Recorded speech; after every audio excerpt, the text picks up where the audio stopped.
అశ్వమేధ యాగ ప్రస్తావము.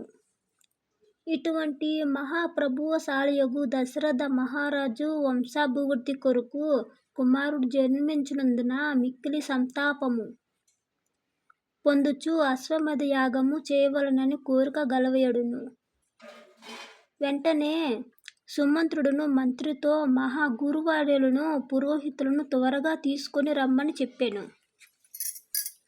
అతడును వేద పారంగతులైన సుయోగ్న, వామదేవ, జాబిల్లి, కశ్యపవశిష్ఠులను మరి కొందరు బ్రాహ్మణ శ్రేష్ఠులను వెంటబెట్టుకొని రాజు వద్దకు వచ్చెను.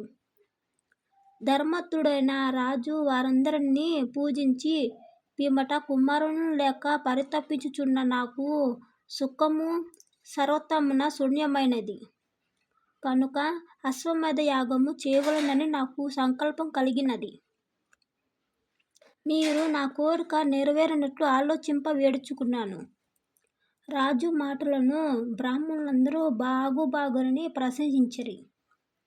వారందరూ పరమానందముతో మహారాజా, యాగ సామగ్రిని తెప్పించండి, గుర్రమును విడిచిపెట్టండి, సరయూ నది ఒడ్డున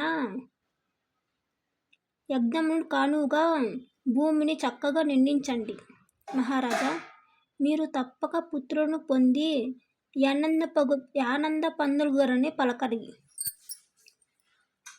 బ్రాహ్మణుల మాటలు విని పరమానందభరితుడైన రాజు మంత్రులతో సహా సమర్థులైన రక్షకులతో గుర్రములను విడిచిపెట్టండి, గురువులు చెప్పినట్లు యజ్ఞ సంభ్రమములను సమకూర్చండి, సరయూ నది ఉత్తర తీరమున యజ్ఞ భూమిని కల్పించండి, ఎటువంటి లోపము దోషము లేకుండా యథావిధిగా ఈ యాగము పూర్తి చేయునట్లు మీరందరూ సహకరింపుడని పలికెను.